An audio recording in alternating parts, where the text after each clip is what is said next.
Hey, everybody, it's Friday, April 4th, 2025. Welcome to Giant Bombcast Revengeance, episode something. It's a number out there. I don't remember. There's too many things happening right now in the world of video games, on this website. But joining me to keep me grounded, an anchor, but he's co-captain of the ship, so he threw the anchor off the ship, Jeff Grubb. Yeah, have you heard about Smuggler's Run Nintendo Switch 2 edition? It's not a video game.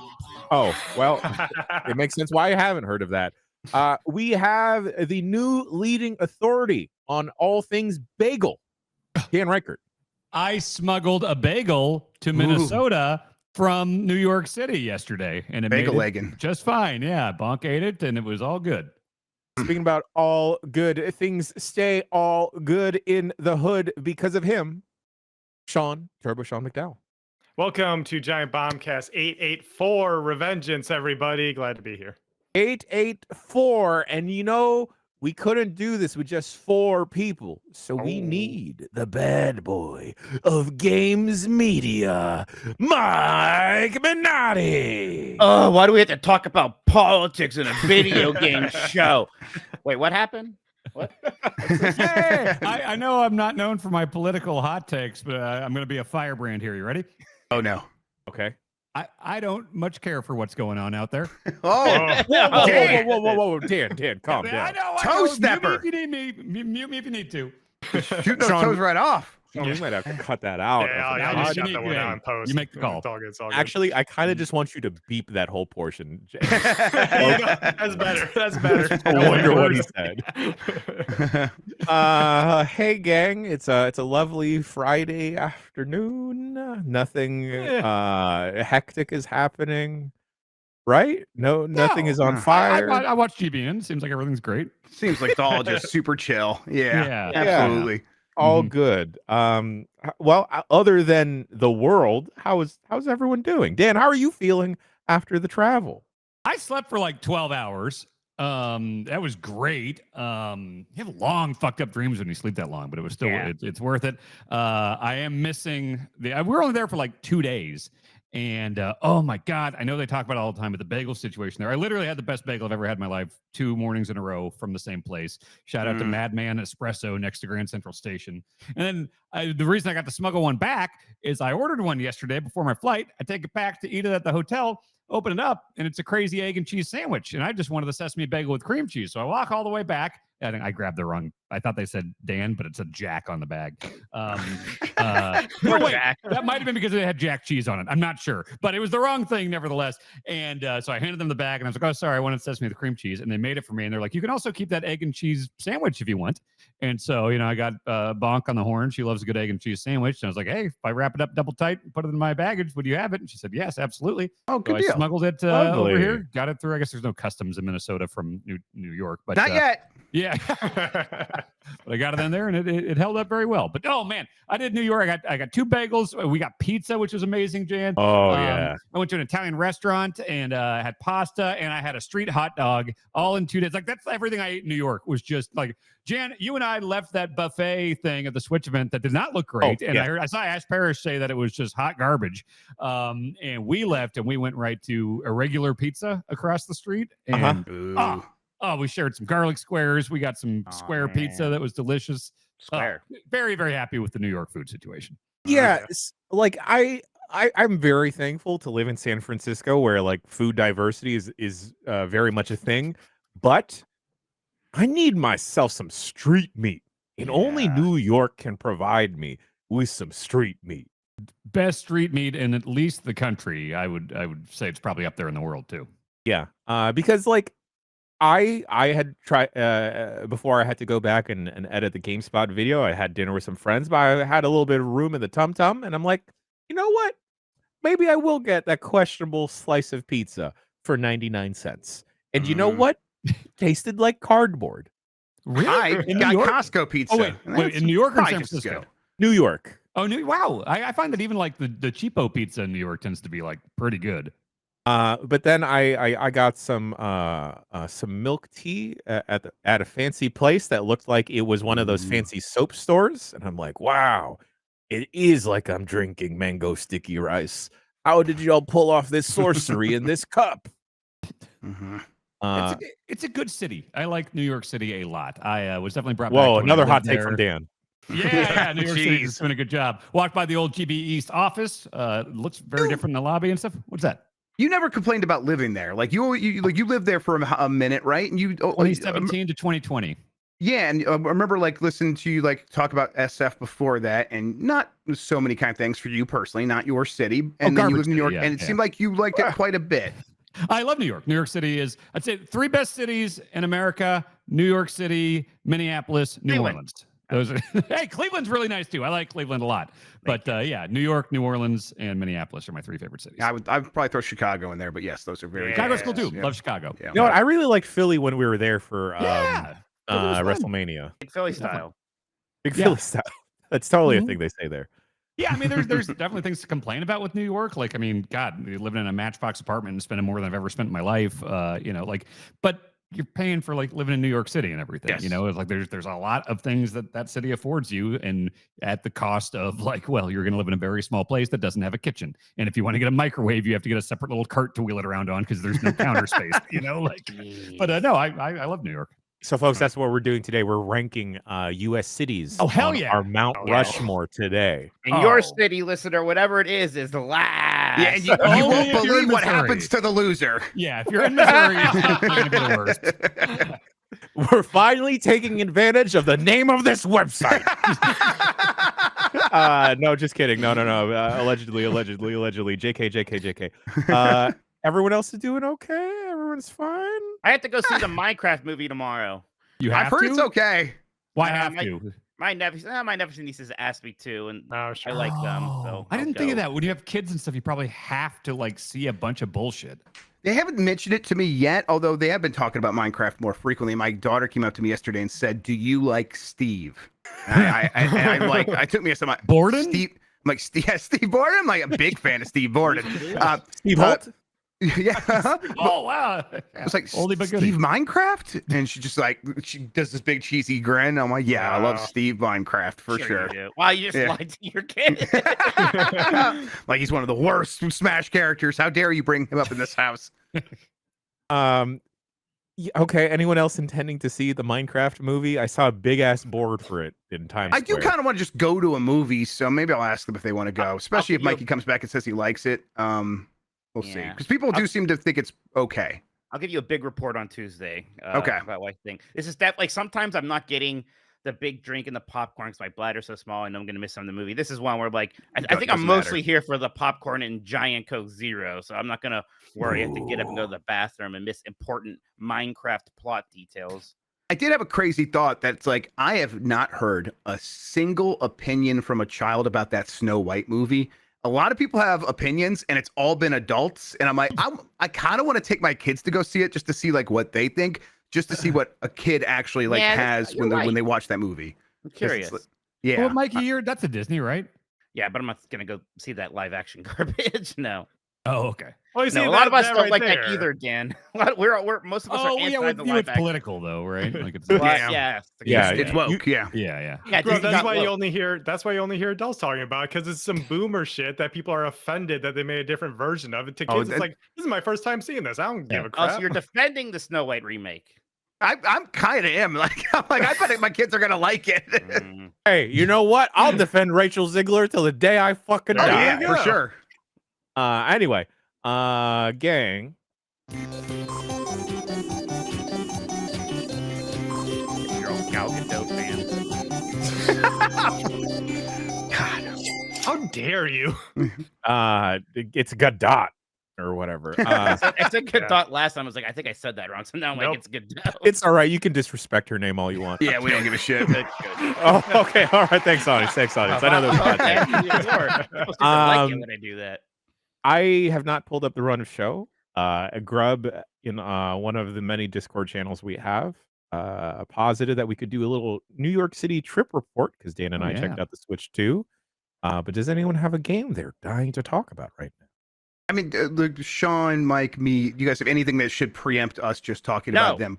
seeing. You guys stuff can that- ask questions, and Jan and I can. I think that's Jan the wasn't move allowed to here. play. Jan Okay. was specifically given a red pass that says it was. Let me he go got get an it. anti-pass. Let me saying go you get it. can't That's play crazy. anything. Yes, I've literally never seen that before. They Yeah, gave what like, is- like there's like a thing sometimes where it's like, okay, yeah, sometimes cameramen come along or producers, and it's just kind of like implied. Right, Like, you okay, have yeah, they're one gonna be slot, shooting. and you could like pass off the controller, but you can't play at the same time because someone else needs. Like that happens all the time. Like for sure, I get that. Yeah, but I've never seen he someone was like not put allowed. a thing around someone's neck that says Scarlet you can't play our letter. game. Yeah, Yeah, he's there got it the is. Scarlet Can't in. have it. Yeah, Scarlet. Oh, it's so weird. Jan's second-class citizen badge. yeah, he's There we go. marked. Yeah. Okay. So Mark you. here's my media badge for my folks God. to see. Right. Like, Yep. okay, says GameSpot Media. Cool. All right. And then I noticed mine had a second piece of paper, and this one is not laminated. And It's it got, just like, some says streaky brown stuff on it. Yeah. companion pass. Oh my But then then flip I'm it like- over. What's it say on the other side? Thank you for joining us at the Nintendo Switch 2 experience as a companion. And then in smaller text, it says, not eligible for gameplay. It's wild. Can you make that your Wait. bio on Blue Sky? Not eligible for game. Yeah. So does that mean that Dan had one that says he can play games? No, I just didn't have the bad one. Wait, Right. so Just Jan, if rip it's not that off. laminated, yeah, just rip it off. That's a good point. There's throw it like in the security. trash. You know what? Like, that's funny. While Dan had to use the restroom, and then my companion pass fell off, and I Yeah. just made a new hole. I Jan. could have just let it I fall don't off. even had a reason. You're like, I like this hole. I like being down here. Man, nobody brands themselves. Jan's a good boy. All right, Too leave much him of a Boy alone. Scout. Scooby Dooed himself. Yeah. That's the thing. Yeah, that's right. Jeff. That's right, Lexi. Jeff Backel, our coworker, me companion. It don't spell it like that, everybody. Jesse Vitelli had posted this on Blue Sky, but my favorite thing from the whole day, Dan, you can attest to this, is in the lobby where the registration area was. There was a small TV there, a monitor, and I thought, like, oh, they're going to display some relevant information, perhaps a QR code to scan, The only speed up TV the in the room. registration process. Yes, the only TV in the room, Yeah. and there was like a weird, very small square photo of Mario, and it wasn't even high resolution. It was You like 300 by 300, and it looked kind of like he had some pixels on his hat that were fucked up. And so Yeah. it's like that was the only thing displayed on the only TV in the one room everyone had to wait in for a while to I get their saw passes. this. It was like this Wing Cap Mario from Yeah. the box of 64 or something. Like Yeah. 480p maybe. Yeah. Yeah. I think I- I saw. That situation from that movie. They wrote the dimensions on the napkin, and they Oh, it's did like Oh, a this from Spinal Tap thing? yeah, Spinal Tap. Stonehenge? Yes. Yeah. Yeah, 10 inches. Yeah. yeah. Yeah. Yeah, everyone was speculating. I think I saw Eric Van Allen call it the load-bearing Mario PNG. We can't. For some reason, if we move this, everything gets fucked up. Yeah, it's, We it's were- like a Virgin Mary candle. Like, you never light it, you never use it. You just have to keep it there. I had a moment when I was walking in there on the first day, and it was Garrett from Pace, who I haven't seen in a while. I ran into him on the sidewalk, and he was going in the right entrance, and I told him, like, oh, I don't think that's where we're supposed to go. I looked on Google Maps. I think we're supposed to go over here.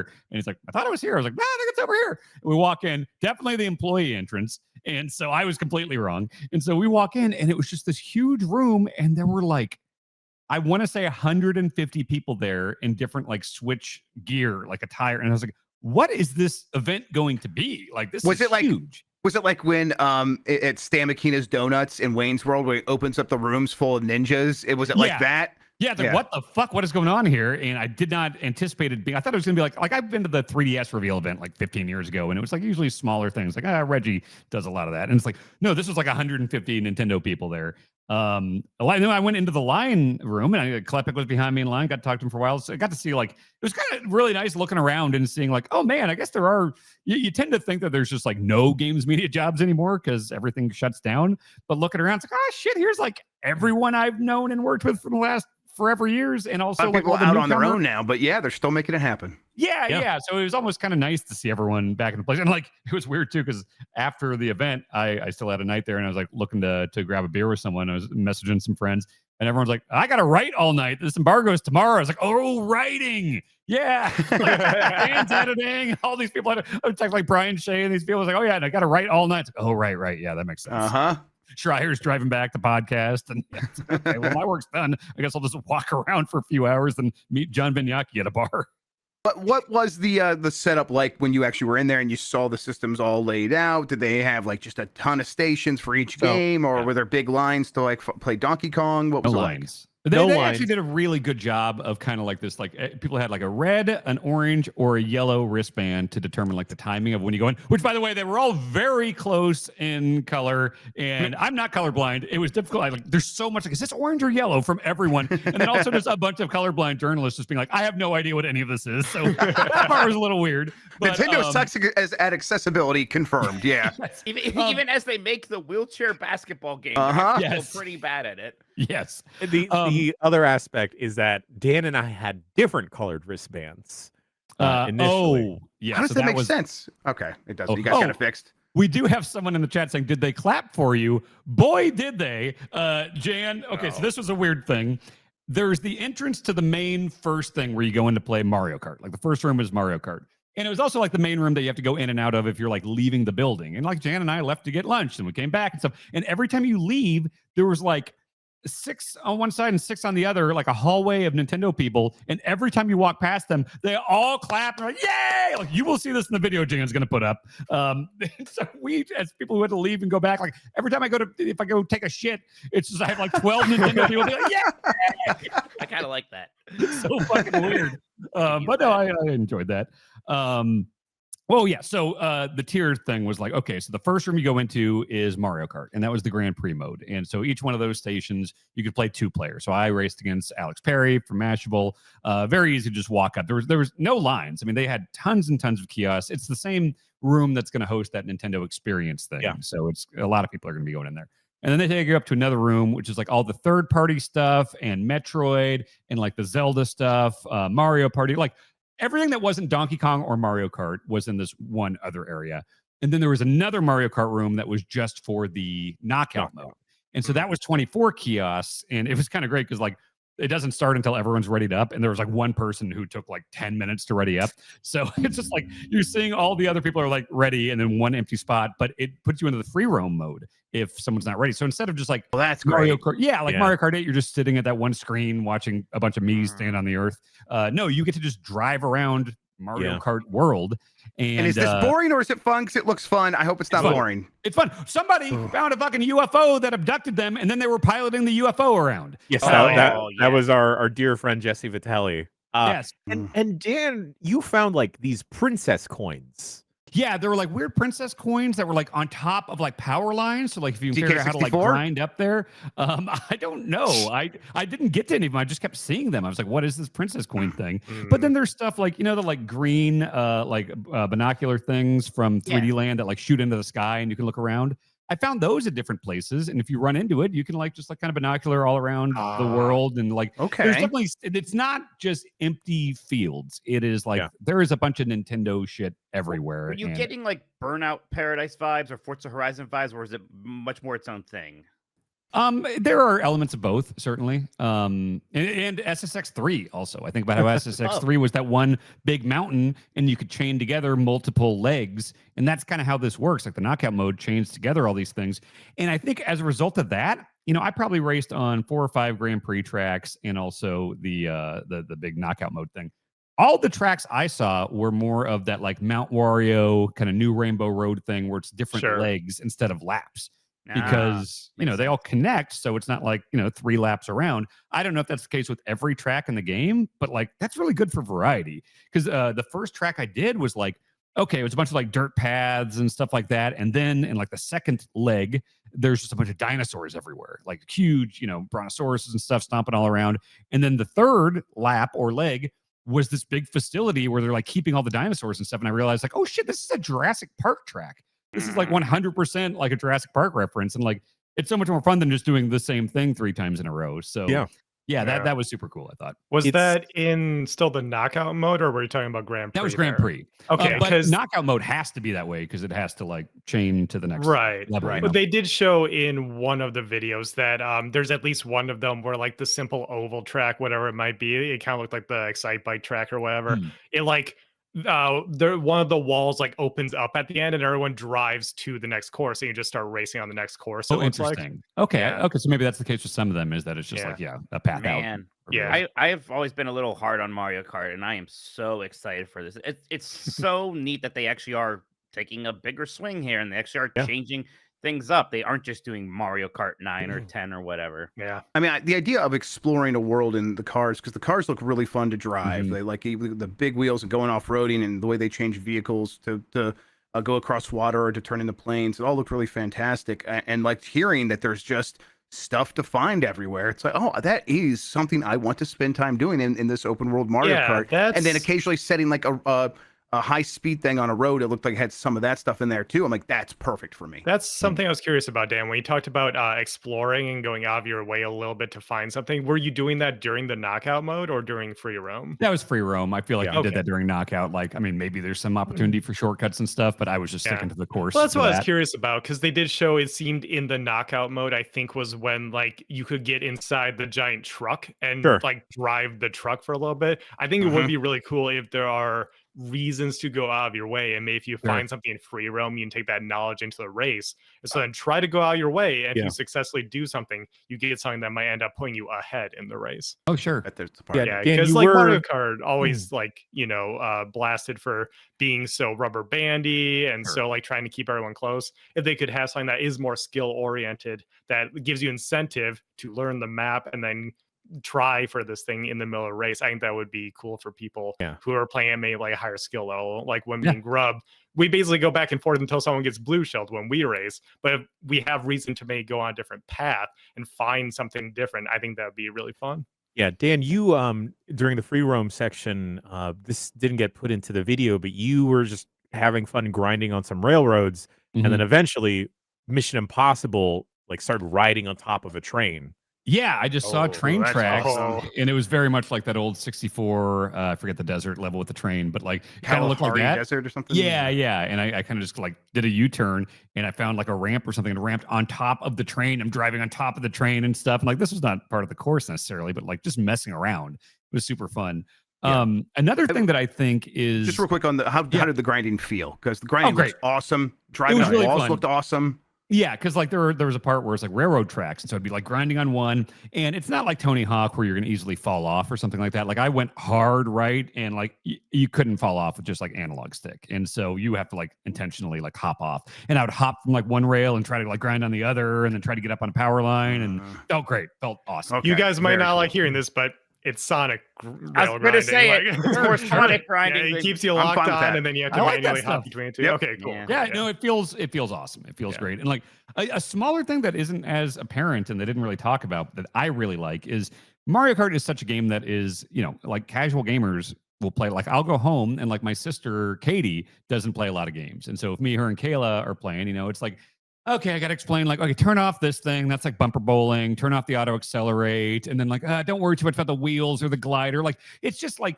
there's those barriers when you're picking your car and stuff. And this one is just like, pick your character. Do you want a car or a bike? What do you want? And then it's like, not like, I don't know if there's like weight stats or anything, like if you pick Bowser versus Toad or something like that, but it's more straightforward. Definitely. I think stuff has come out since in one of the Treehouse streams that there may be stats still, but I don't underline stats. Yeah.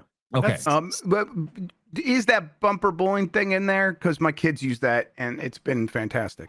Maybe. I mean, it's not like, on the old one on 8, it was like those 3 things that were very apparent when you're picking. It was it's the bumper bowling, which steers for you. It's auto accelerate, and it was motion controls were the 3 things. Yeah. I wonder if but we know that there's going to be some semblance of motion controls because they showed those wheels. Yes. So it wouldn't surprise me if it's like in a pause menu or some other way of accessing it versus having to pick it every time and defaulting to certain things. Yeah. So Sounds good. We were speculating about speaking of stats, which by the way, chat says that stats seems like now associated specifically with vehicles, not with the character necessarily. We're also wondering the outfits, the costumes. Did you guys figure out what that was all about? Yeah, because it looks neat when you could pick them, but I was confused about what the mechanic is for when you switch them in the middle of a race. Yeah, we thought that might be like playing into the stats and it affects your stats based to like make it more appropriate for the course you were on or something. So Dan was originally in a racer suit for Waluigi, and then when we switched to the next level or the next world or stage, Waluigi became like Mad Max Waluigi. So I think it may just be a visual thing. Because there wasn't any like discernible feel, right? I mean, unlocking cosmetics is something you would want in an open world game like this. But things do seem like it triggers it where it's like, I actually started this mariachi Waluigi. Oh, right. You can't do that. Racing suit thing is not like a selectable thing. New sentence. Yeah, I went to the Yoshi drive-through fast food place. Right. I ate like a big stack of pancakes, and then all of a sudden Waluigi was wearing like a skin-tight racing suit. And then I crossed over into this like kind of more southwestern style, like desert area, and then Waluigi's got a purple mohawk and like spiky shoulder Road Warrior stuff. Yeah. And so I wonder if it is going to be like on those longer races, like as you cross the barrier into a certain thing. But those costumes are incredible. Alex Perry raced as what was it Aristocrat King Boo? Yes, or something where it's Yeah. King Boo We saw with that, like yeah. a fancy The coat robe and and a stuff. mustache. It's so Yeah. fucking funny. There's Burger Bud Toad who has like a hamburger head. There were some costumes for Daisy that I had to omit from the video because I was worried about Mike Minotti. There Like, was, you gotta send those directly to Mike. there was a bikini Daisy. He knows. Mike, you just He's smiled told really me. big. He's told me 15 times. He knows. There was one where she had an outfit similar to a Princess Jasmine as well. yeah, Oh. there was. Yeah. Huh. Yeah. Apparently, they on the Treehouse stream they were avoiding getting the costumes as the cow. What won't they show us? What won't they show us? It's so fucking funny because everyone else is like more words added where it's like mariachi Waluigi, food slinger Yoshi, and then cow. Yes. Okay, hang on. Before anyone says anything else, Jan and Dan, how do you feel about just like random like Moo Mows, cows and stuff being racers? I love it. I love Yeah. it. There's the fucking dolphin with goggles. There's the fucking penguin from 64. Give me all of those weirdos. I love Guess who was being a fuddy-duddy about it? that. Mike? Okay, come on. Is it You because see you the don't find them dolphin- attractive? The dolphin is literally floating above a motorcycle. It's fantastic. Not realistic enough for you? Gran Turismo. This was how it was in real history. There's a Is it planet not here. Mike, That was is what it not Mike was stoic like. for you? Yeah. But it's stoic enough. That's it. That's the problem. The enemies. Look, we're in a post Dark Souls world, everybody. Jeez. So what's your problem with that, Mike? I don't know. They're just not real people. Like Bowser's a dinosaur. I didn't. I don't know. It's just like I didn't like it in Mario Party. I think just a Goomba isn't the same as Donkey Kong. Yeah, you know? Goombas don't have rights. We know what you mean. Yeah, yes. they can't vote. Exactly. Look, this isn't some big hang-up, but I'm not gonna probably be playing as a Delfino or whatever. You're gonna look down on me as I play as a penguin. I get it. All right. Delfino. fine. Little Good. fuckers I from like the Sunshine penguin. that flip you up in the air in the watermelon Yeah, level. Love those Why guys. they're- Yeah, look, and then like I'm being one back. Checkers, Like, what I are they can't believe called? that's the one they picked. They are picking weird, random ones almost. The weirder the better, in my opinion. Yeah, Yes. I haven't absolutely. even seen Dry Bones yet, though. I think. Which Dry Bones is in there. He's in there. Okay, never mind. Well, F me then. Cool. Mm-hmm. Try not to swear as much. I said F me instead. Yeah, it's F me. funnier. Yeah. It's incredible. It's like there's no denying that I think they have knocked it out of the park with what they could do. Is it always this open world thing? Like, is there a mode just to like play through a series of tracks? Seems like Grand Prix mode will be that. Okay. But so, like, is that where old tracks could show up? Like, I would classic imagine. tracks? I mean, they didn't Okay. have that available here, but yeah. Did they say in the trailer something about like the most tracks ever, most something? No, I think it'll no. be definitely less than the NDMA Deluxe. 96. But it looked. I'm trying to do the math on it because it was 2 rows, so I think it's 10 Grand Prix. So like pretty standard Mario Kart stuff. Okay.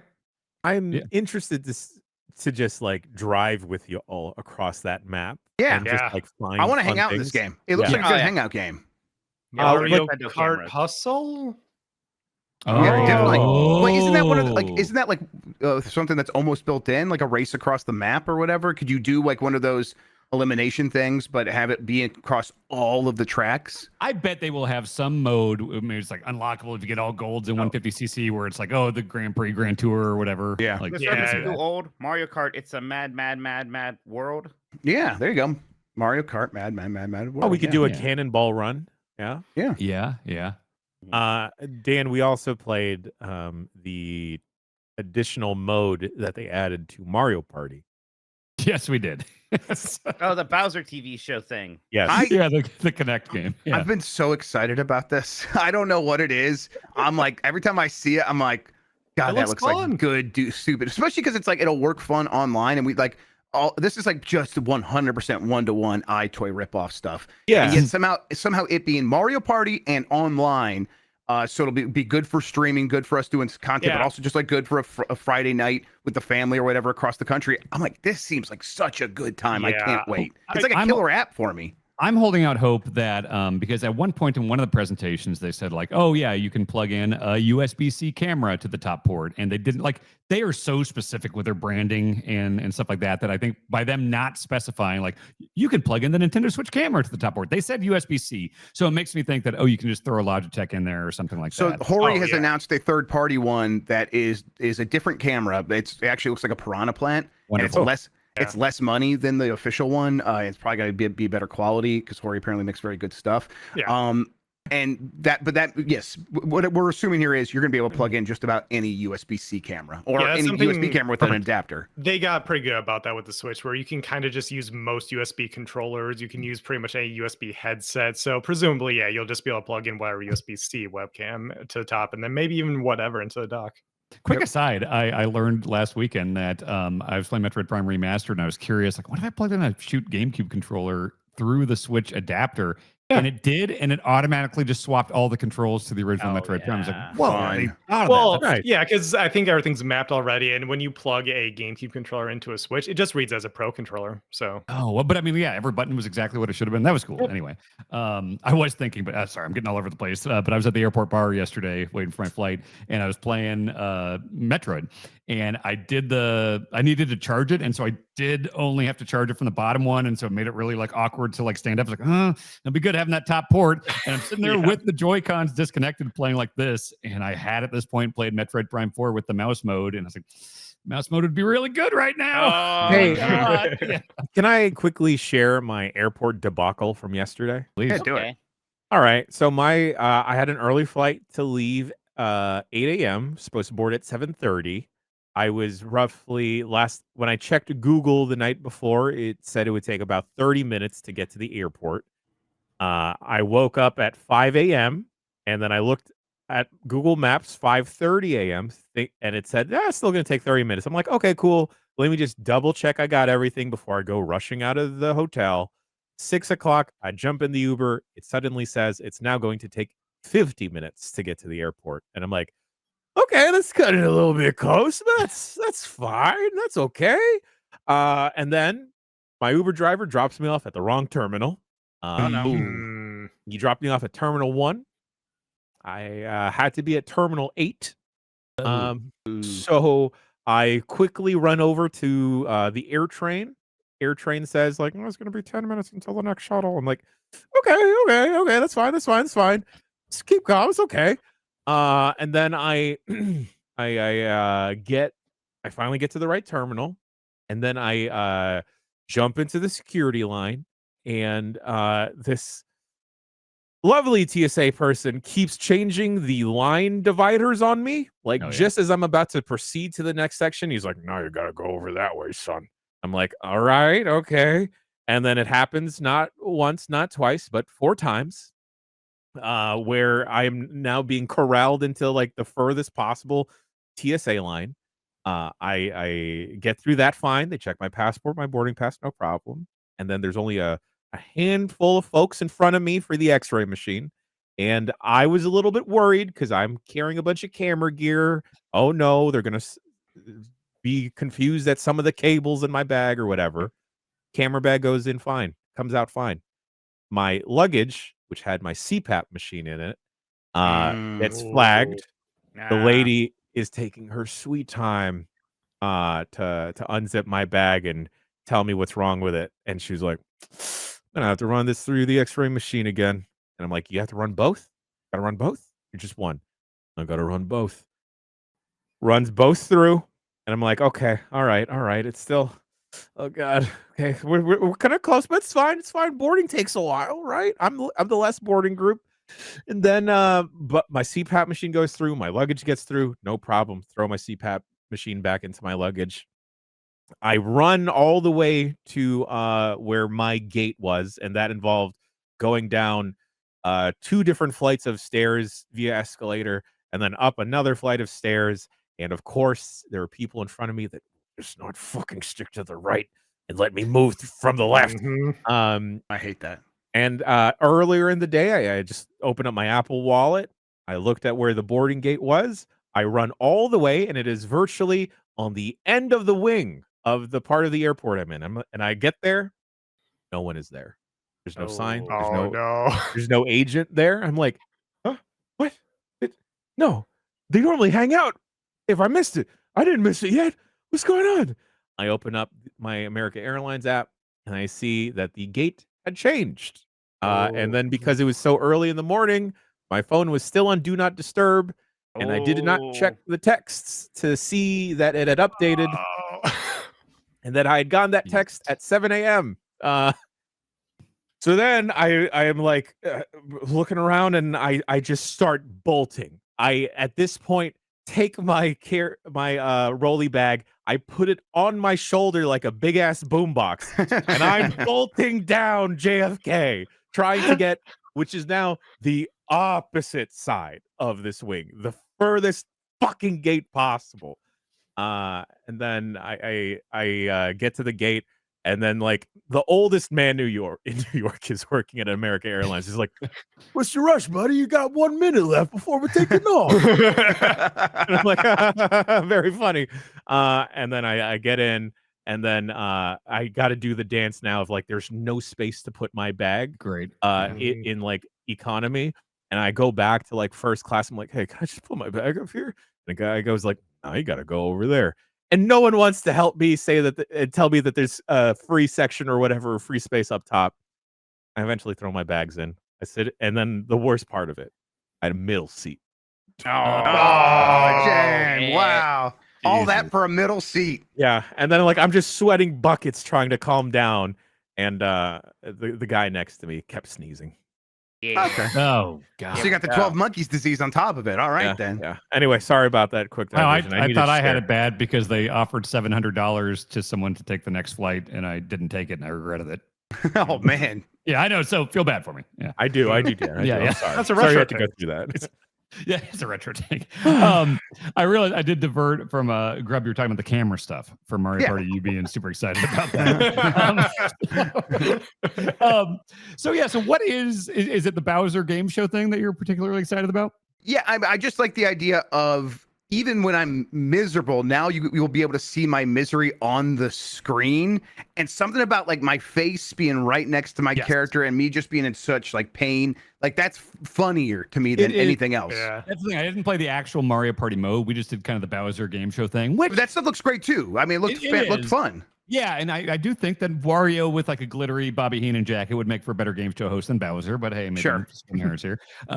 It was very fun. It's just there's something very funny about like it just taking this. It's not like some crazy advanced 3D camera. No. It's just taking the flat image of me and Jan and having us come out of a pipe, and it's like we're Parappa characters. It's 100% NVIDIA's just like, we're pretty good at like tracking bodies. Now you want to do something with this? And Nintendo's like, sure, we'll put this it is in all Mario just Party. NVIDIA broadcast stuff. Yeah, it was fine at like cropping out. Like it does. It's kind of that zoom thing where it's like mostly takes out the background, but every once in a while, kind of whatever. And then like there was the Goomba game thing where it's like you're supposed to like put them on your head. Yeah, and it was definitely just like fucking up the tracking on my head and things like that. It kind of reminded Jan seemed to do just fine in the video I watched. I'm bald and have a shiny head, so maybe that's my problem. I need to wear a beanie or something.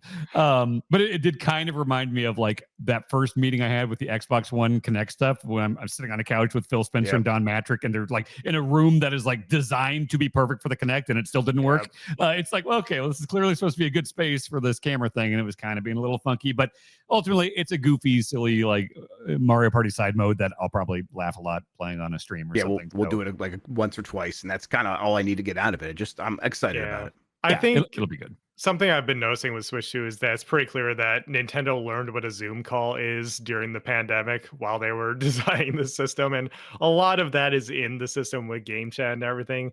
But also, I feel like they're trying to bring like streamer culture to the individual and just hanging out hang out like on a Discord call with your friends and everything. People do that a lot already, but also bringing the concept of putting yourself in the game, seeing yourself on a screen, and sharing that with your friends. They're trying to make that the very Nintendo family friendly version of that And with a lot of stuff they're doing. I can't even get my own friends to watch any of the things I do on the internet. Yeah, Now they're not going to pick up my game chat calls.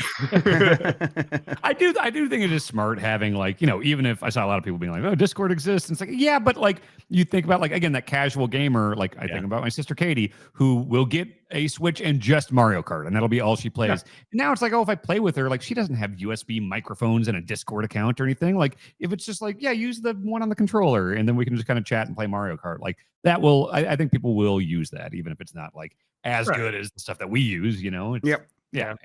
I prefer to have the option. Like I'm glad that the Steam Deck has a built-in microphone, things like that. For like the once or twice I've used it. I'll use it a couple times here. I'm glad it's there though for when I need it. Same. Okay, so what do you want to talk about next, or can we get to Donkey Kong or Maybe Metroid Prime? Okay, Yeah, it's because really good. Ian showed off a really neat thing with the Joy-Con stuff there. Because I was worried that like, are they gonna limit this to like the mouse function, or if you split it off, or if you're playing it docked versus like handheld? But Dan, please. Yeah, so they definitely were showing off the mouse stuff. And again, it was one of those perfect scenarios where it's like you have a giant flat surface that's covered in mouse pad material, which is not at all going to be how you play at home. And that was a concern of mine, was that like, I played my Switch mostly on a couch or in a recliner. And if I'm not, I'm like holding it in my hand. So like I wondered how often I'd be in a situation for the mouse stuff. But playing it like this, I think it was the best way to play, was with the mouse. It took a little bit of getting used to because it is skinny. And so like you're holding, like this thing here, you're used to, like, I'm sure there's going to be third-party shells and stuff that you can just like shove it into. That makes sense. But it takes a little getting used to the way you got to hold it. And at first when I was holding like a normal mouse, it would like turn to the left and right, like flip down sometimes, and I'd have to write it up.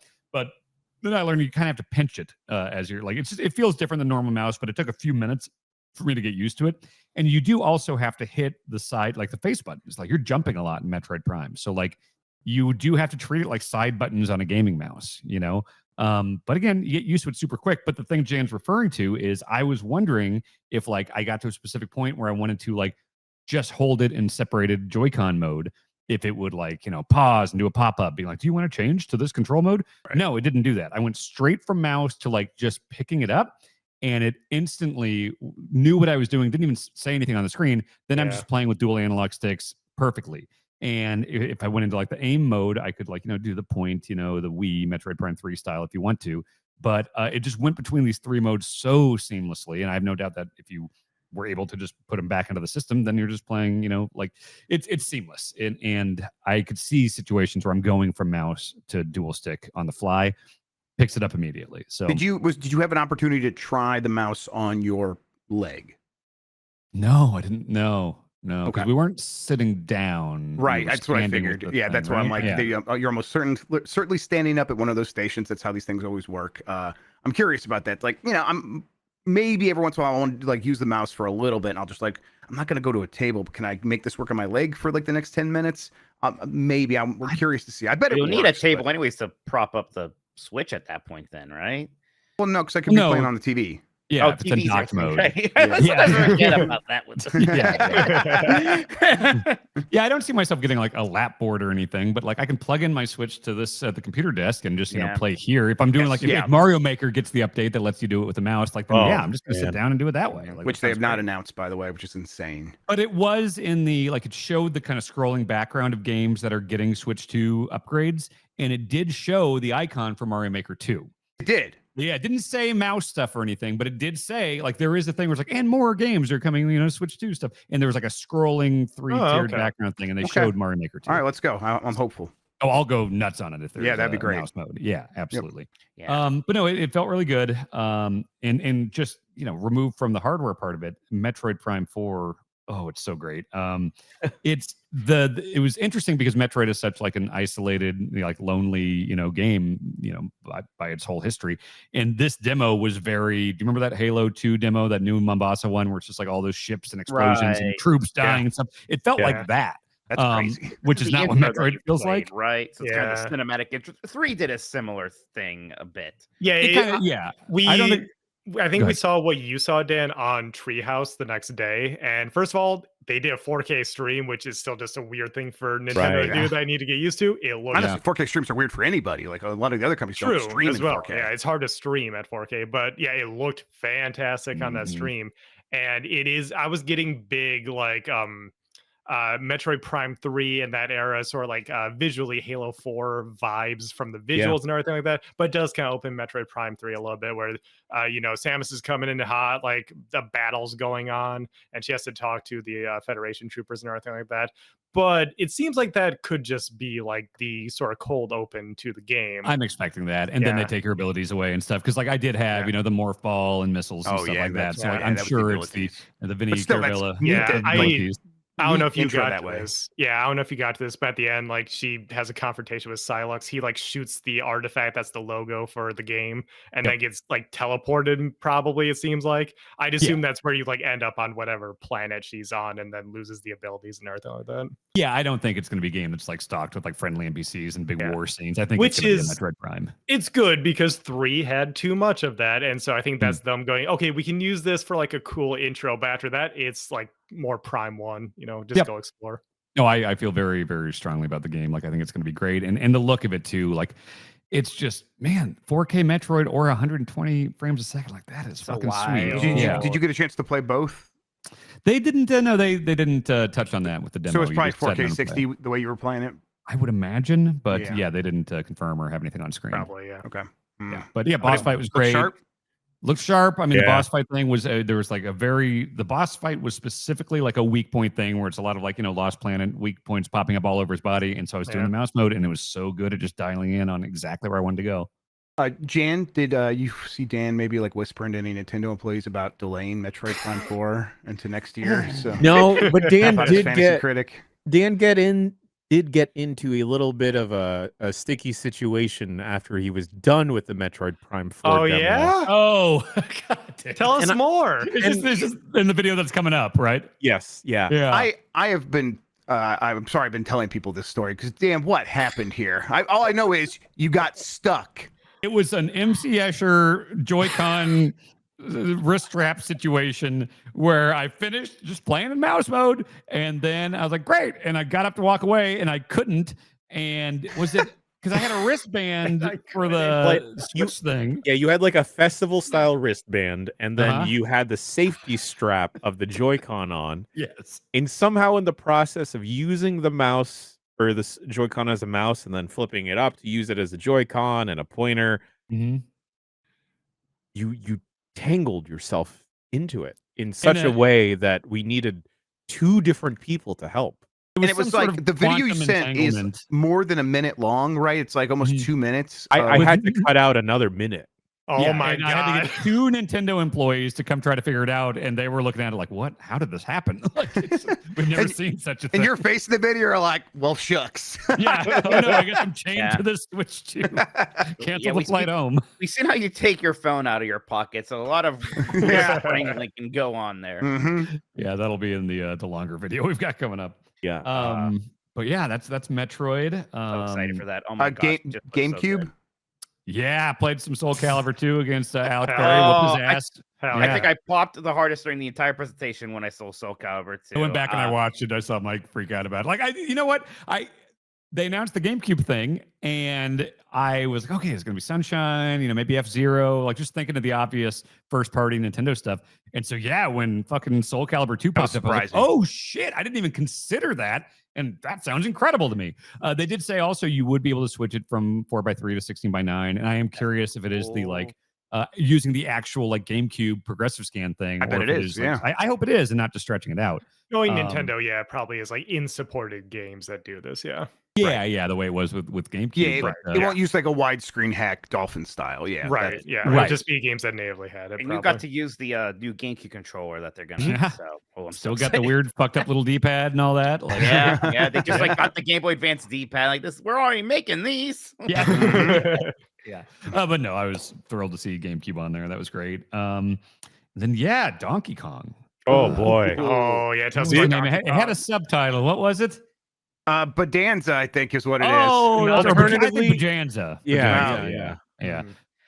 I just have to say again, Bonanza. Yeah.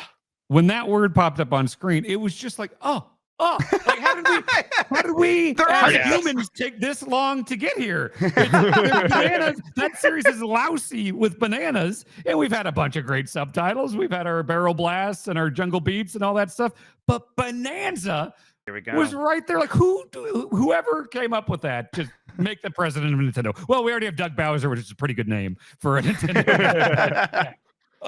Yeah, great name. And that game, like it's, they didn't say it at the thing or anything, but like playing it, you can see the Odyssey in there for sure. Right, just the way you get those crystal bananas, and the camera does the same thing as when Mario gets a moon, right? It's like, And the moon thing is exactly how it felt getting the bananas, because like they had one kind of open area that you could play in. Like think of like New Donk City or something. So, and you're just kind of exploring around at your leisure, and like occasionally you'll find like a weird thing, and that's a moon. And occasionally there's a bigger fight or objective, and it's like, you got a bunch of bananas. That's 3 moons basically. Like it's very much that style, and just the way when you watch DK's face doing anything, when he's coming out of the water and taking a breath, when he's taking damage and he's like kind of doing Doom Guy damage face, like it is all animated in a way that's like, yeah, this feels like the Odyssey team for sure. Yeah. It's really cool. Like I said it on Blue Sky, but like 3 of the 4 face buttons are just fuck shit up buttons. Yeah. And you are just encouraged to run around like, just fucking everything up. It is so fucking cool. And then like you check the map mode where it zooms out, and like all the destruction is in real time. So if you like destroy a mountain and you look at the map, that mountain's gone. And then if you fuck something up in a way where you can't get to another part of the island, there's like a reset terrain button, and it just takes you back to the last checkpoint you hit, and it rebuilds all the stuff you fucked up. And there's just so many times where it's like, it wouldn't be like some super obvious blinking arrow pointing at a thing. I would just see the side of a mountain and just fuck it up. And then it's like, oh shit, there's like a river inside this mountain, and fuck, there's a bunch of bananas in here. Sounds awesome. Cool. It is. I've played a lot of 3D platformers. I have never had the feeling this one has of just like, I'm just going to run around and just go, no pun intended, ape shit, and stumble into cool stuff. It is, and like there's the ZR button is basically just that button from Control that lets you like pick up a chunk of something nearby and throw it. You know, you're ripping up the terrain and holding boulders and just chucking boulders at everything. It is so fucking cool. The impression I always kind of got, because you can run up walls and everything like that. It's like maybe not as much of an emphasis on platforming as Odyssey, but more so on that sandboxiness and just the pure exploration aspect. The whole ultimate destruction stuff of like just the way you sprint up a skyscraper, and that like this isn't Breath of the Wild. There's not a stamina meter where you have to be really careful with it. You are just sprinting up mountains and fucking them up. It looks so awesome. Is it so fun? Do you know at this point, is it theoretically possible to like lock yourself out of a collectible or something by doing that, and that's why there's the reset terrain button? I didn't see that specific scenario happen, but that could be the case. Like you said, like you like destroyed the pathway to another island. You said, when you brought that up, that's what made me think. Like, is it possible that, would something be floating and then will like crash down if you like break off enough terrain? Do you know if that? That's a good question. Like, if there was something high up and you destroyed the land leading up to it, maybe something like that could happen. But I didn't see that specifically. With the dig down ability that you can also do when you're just punching straight down, I could imagine you kind of get yourself into a bind where you just are stuck in a pit in such an awkward way. It's a game about digging a hole and you don't have enough jetpack juice. Exactly. The thing is, DK can just bound up the sides of stuff. So. That's true. That's very true. Whole year just got real interesting, boy. This is a game about holes. Yeah. Sometimes it's the holes you make. Yes. Grub, I think you specifically, I think we're all going to like this game a lot. I think most people will probably like this game a lot. But Grub, I think like you and I are going to really just thrive on just fucking these levels up. Yes. It's like, honestly, as soon as I saw it was about deforming terrain, I'm like, oh my God, they put Mud Runner in my Donkey Kong. What are you talking about? So I'm like, I want to destroy stuff. And then it all turns into Bips and Bobs, like from Astrobot. And it all looks just as good. Let's go. It's incredible. July. This is out in July. It's crazy. the Who whole knows how time I much was it's going to cost? well, But, I was just thinking of Hulk Ultimate Destruction the whole time watching Yeah. Dan play. I'm like, yeah, let's do this again. Yeah, I want to be able to take a car, rip it in half, and make gloves out of it so bad. it was a mine cart. This is a small thing, Dan, but like one Nintendo trope I don't love is the Navi character, right? You always have one of those. It seems like there's another one of those here. Was that little Geo dude annoying at all? Or is he These just fuddy-duddy kinda- tendencies, my goodness. Yeah.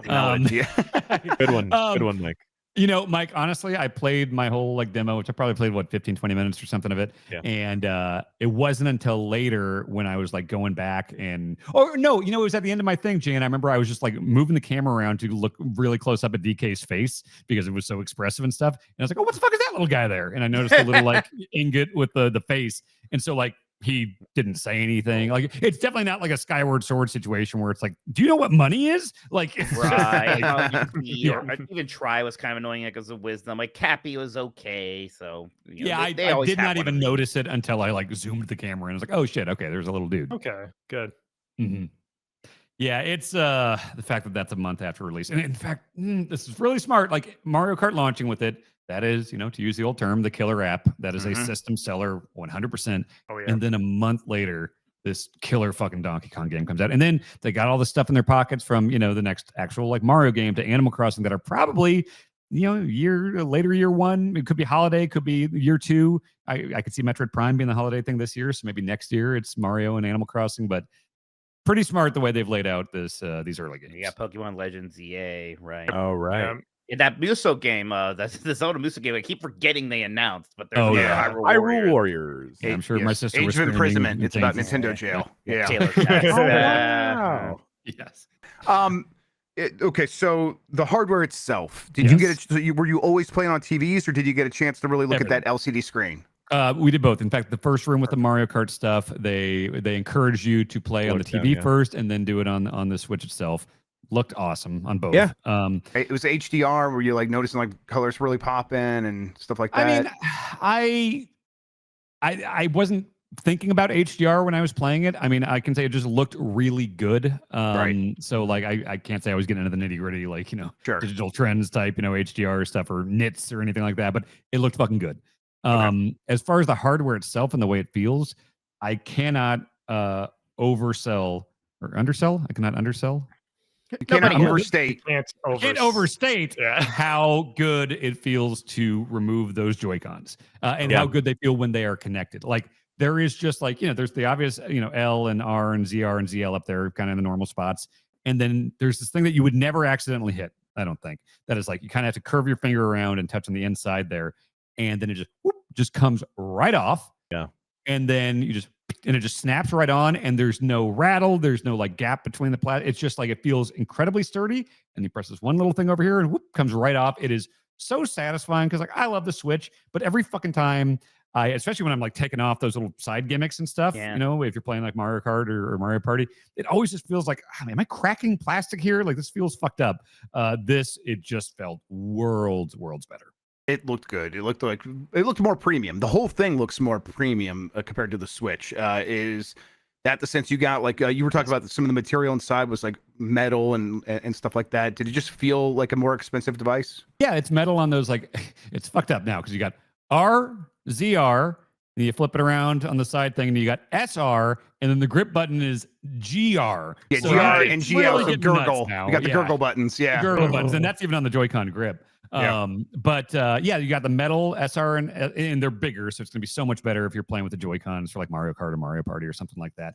But yeah, the very first thing I noticed when I picked it up was like it really is like the difference between holding the controller that your Xbox came with and holding an Elite controller, where it's just like, oh, this feels more like a nice piece of electronics versus kind of a toy, like a plastic toy. And you were like noticing the size difference between Joy-Con 1 and Joy-Con 2. These ones are a little bit bigger. Do they feel better in your hand or anything like that? Or is that not something you noticed right away? The only time I was really playing with just the Joy-Cons in my hand was with Metroid, and that was mostly in mouse mode, which is such a specific thing. I can't say I didn't play a lot in just Joy-Con mode, but the whole thing just does look and feel a lot better. Even like the Joy-Con grip, like the material feels quite a bit better. So overall upgrades across the board. I wish I do kind of hate the like separated D-pad on the left Joy-Con, and that is the same way now. So, but I understand why they do it. I still just don't like the feel of it. Really, I'll get a third-party Joy-Con that changes that if I feel the need to. I didn't hate the separated ones, but I definitely prefer a connected Joy-Con for sure, or D-pad, I should say. Did you play the wheelchair game at all? No, we went up to play it, and it was a thing where it was like 4 or 6 people they needed to like start the game, and it just I didn't want to wait around for indefinite. If only Jan could play. Yeah, well, look, rules are rules, Mike. I tried sitting down, and then the attendant slapped my hands. Yeah. Get out of here, companion. For what it's worth, I don't remember seeing anyone else with a companion pass. Man, you're companion class, all right. Yeah. Class of 1.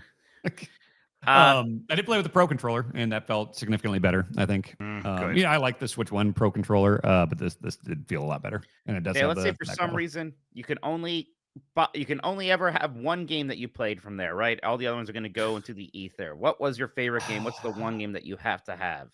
I mean, in that desert island scenario, I think you almost have to go with Mario Kart just because of the like breadth of content, and assuming the desert island has an internet connection. Obviously, there's a lot going on there. But Donkey Kong seems exceptional as well. So it really is a toss up between Mario Kart and Donkey Kong. I will say Metroid also, but yeah. The attendant working the booth said that Dan was the only person to find Cranky Kong that day. That's right. Really? He was very Now they always lie impressed. to us to make us feel better, but I believe this one. I believe this one. And Cranky looks like old Cranky, which I thought was fun. That like everything else has this new art style, and then it's just that's Cranky Kong from Super Nintendo. Oh yeah. Oh yeah. Speaking of, did you see the DKC level that's in there at all? Did that in any way play into what the 2D thing? Yeah. No, I did not see that shit. They just had this one kind of hub, or not hub, but this one world open to us. Sure. So yeah. We were kind of wondering if that would be like the 8-bit Mario stuff in Odyssey or something, where you just go into a warp pipe or something similar and play it for a little bit. But I can see that being. It seems like that makes sense for that to pop up occasionally, like you said with Mario Odyssey. Break up the pacing a little bit. Yeah. Did you get to try any of the like the third party ports? I don't know if Hitman was there. I saw that Hogwarts Legacy was. I don't know if he went up to that. I did not see a single person playing that. No line the entire day. Interesting. I felt awkward walking through that aisle every time because there's like every station has someone standing on it and they're all like looking at you like, hey, do you want to play? It's like, yeah, I'm just. And did you notice there was someone dressed up as a wizard there? I did not notice that. No. Okay. It didn't even work. Doug Bowser. Wow. What else? They did not have Hitman. They did have the Breath of the Wild and Tears updates, which I just kind of looked over his shoulder a little bit and watched some of that, and like it looks a lot better. I think I will finally play through Breath of the Wild again. This seems like the way to do it. Vitelli did check out Cyberpunk, and he said like it felt good via handheld, right? Like it looked, he said once it gets blown up, that's when you can kind of tell a little of the I heard the jaggies and opposite. stuff like Okay, I was confused by that. I bet Vitelli's right, and what I heard was wrong. So okay, cool. He was also also better, he was also very high in Yakuza 0. So that's exciting to check that out. Yeah. What about Bravely Default? Anyone check that? I don't know. It's probably not a Dan game. They didn't have that. No, I don't think that was there. No. Okay. I might have named they everything played on that was Treehouse there. today. There was the demo game, the instruction tutorial manual game. Of course. Did you get to guess the frame rate? Did you play guess the frame rate? Do that where it shows the like basketball or whatever, and it's like, how many frames was this at? Like most people, when they showed that, I was like, "Oh, this seems fun. This seems cool." And then they said paid, and I was like, "God, what are you doing?" Incredible Nikki post on Blue Sky of the domino meme, and the little one is Obama making fun of Trump at the dinner, and the big one is Nintendo charges for the tutorial game. Turns out, okay. There's really so many more dominoes after that, though. Yes, but I mean that looks fun. I'm sure I'll get a code for it and enjoy it, but I'm not going to defend them charging for the here's what the Joy-Cons do, here's what a frame rate is game, I mean, did you see the cool thing? I like the 4K Super Mario 1-1 where like the level stretches across the whole screen. That looks neat. Cool. I like those things, those like gimmick things that come like Face Raiders. Do you remember? Face 3DS, Raiders, that shows off the AR thing. Put your face in the little thing. Nintendo's done that stuff in the past, and I was hoping for like something like this tutorial they did game. Wii Sports. Wii Sports was a full-on pack on. Mario World was a pack in. It seems like there's cool ideas there. I think I'm gonna have fun with it, but charging for it is. I just thought of the dumbest idea that I want with the mouse functionality. I just want air hockey.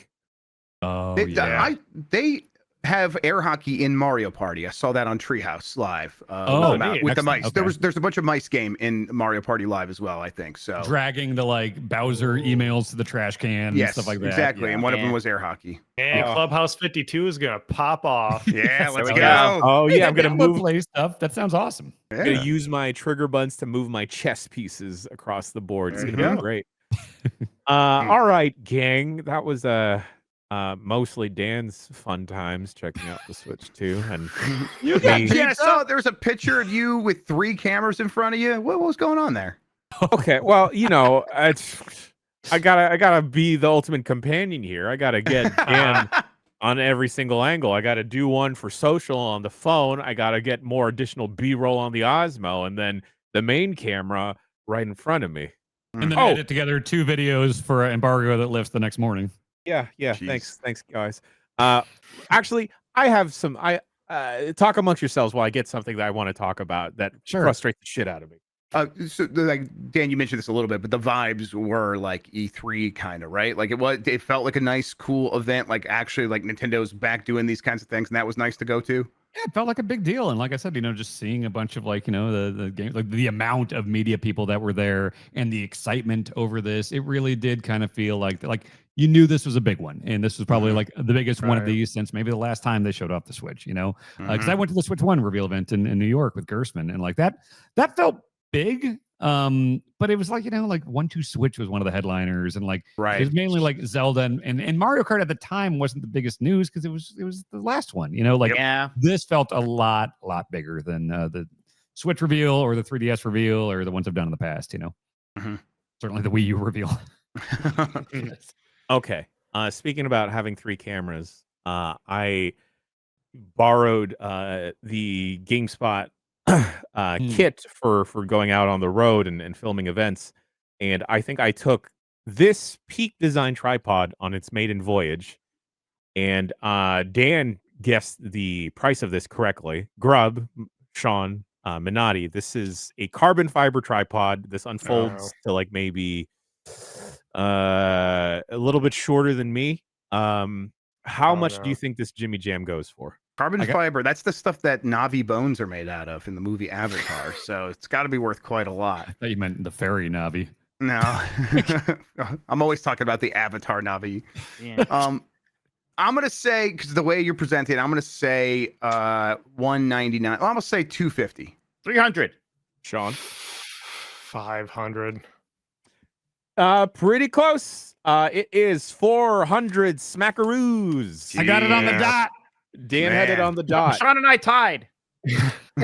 Jan, I spent $30 for an Amazon knockoff, right? They work fine, I'm sure. Yeah, Oh, I have a correction.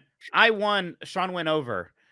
Oh, Price and right rules. You can't retroactively price is Price right. is right rules. That's the default rules all the time. All right. you know what? And so like for folks that don't know, Peak Design has like kind of a rep in the game for bags and camera gear for being pretty pricey, but the stuff is pretty well engineered and it feels nice. This is a very like this is super tall. It's a nice tripod, very light the for actual traveling. the angle is you can put it very high. Okay, yeah. So it cost $500 then. I wonder what it's going to cost in a month. 400. You lost now because Oh, you got the damn price it. wrong after he told you what it was. So Yeah, shit. But let me tell y'all, as a camera person, an important part of a tripod is a fluid head mount where you can point up, point down to get angles. yeah, this looks kind of cramped. And it's the head here doesn't go up or down. It doesn't even pan. What? So why the What? fuck am I gonna spend? I didn't have to spend this $400 on a fucking tripod that can only just point forward, and like I have to haphazardly like squeeze the legs together to make it kind of go up more or down more. I mean, you could probably bring your own down. like resistance, like a swivel thing or whatever, but then That's that kind of not- defeats the point of this. That's not the point, Grub. Yeah. If this is gonna fold down super small, give me some Yeah. good head. Shit. Give me like a flexible fluid ball head. Sorry. Just like with camera gear, I get You very said what you worked said. up. You said what you Anyway, said. if Peak Design wants to send me one though, like, hey, I'll take it. And then I'll go buy my own tripod head, and it'll be fine. Anyway, Gang, anyone else got a game they want to talk about? No. So I want to talk about tariffs, actually. Yeah. Really. Dan, you take the floor. Okay, I got a fun announcement here. I accidentally wore this shirt today. I got on the pre-call and Sean was like, "Oh, good choice of the shirt." I was like, "Oh yeah, I love sunshine." Forgetting that today was the day that months ago I reached out to Sean, being like, "Hey, they're probably going to announce a new Mario that Switch 2 thing," and we put up all of Metal Gear Scanlan, we put up all of Mario Party. Maybe if the day after they announced the new Mario, we put up every episode of Steal My Sunshine on YouTube, and Mario didn't get announced, but Sean had all that work done and they are ready to go. So I believe, Sean, is it tonight? We've got 18 episodes, 40-ish hours of Steal My Sunshine going up. Yep. So after the power block is done today and everything else is posted for the day, I'm just going to drop all of those into your YouTube feeds in order. There will be a playlist where you can watch them all in order if you want, and just revisit another, classic Giant Bomb series that we're busting out of the premium vault. You really messed up by not doing Burgle My Bonanzas. Yeah. Sean, scrap that plan. Can you really quick get those all ready by tonight? All the burgers? Yeah. It took me a little bit of time. Sean, where are the local files for that? It's on your local personal drive, not on Drive? Okay, all right. Because I was thinking, what if we just let the power block keep running? Oh shit! Like over the weekend, run 18 hours to Steal My Sunshine. Yeah, we yeah. might be Can able we to do that? We can make that happen. You know what, Sean? I'll download the videos from YouTube and then put them in a playlist on the VMix machine. Yeah, okay. Just so you don't got to clog up your pipes. Okay. My pipes aren't big enough for that, anyways. Yeah. Hell yeah. But that'll be on YouTube as long as we have a YouTube channel. And so check it out there and check out Mario Party. Check out Metal Gear Scanlan. I really like the idea of just letting all these things out of the old paywall vault. So Steal My Sunshine is the new one. Fantastic. I'm going to watch that. That's exciting. I love it. Was that one of my favorites ever. I love that. Yeah. If you haven't seen it, I did a bunch of game show bullshit to Mario Sunshine, and it was very fun. And everyone else is not having as much fun as he is. I don't know. Abby was into it. Well, Abby's a good sport, is why. Yeah, I think Alex might have had some grumbling. I think Vinny sees the positive in everything. So. I've seen the thumbnails. I'm not sure Vinny was still feeling that way by the end there. Look, it's still better than DK64. We didn't have to send the GameCube to Antarctica at the end of this thing. That's true. Okay, yeah. Yes. All right, gang. I think we're gonna wind down for BCR. We're gonna take a little bit of a break before we get the pipes back up and running for Unprofessional Fridays. But gang, Switch 2 is coming out. Maybe. Who knows when we're going to pre-order it now? Who knows how much it's actually going to cost? Oh my God. I know when I'm going to. I'm just going to make a quick trip up to Windsor. Bye, everybody. There we go. We're all going to take a family road trip to Canada, and we're all going to get together and camp outside Best Buy Canada. I don't know if they have Best Buys in Canada. And buy one for each other, and then get back and then have to avoid the border police for different reasons than usual. By the way, thinking back to Alex grumbling, I forgot that Alex hated Sunshine so much that he refused to be on Burgle My Banana. He had to put Marty in there. Yeah. Oh, that's funny. All right, gang. If you're watching live, stay tuned. We'll be back with Unprofessional Fridays and then GameSpot After Dark. But until next week, we'll see ya for another episode of Bombcast Revengeance.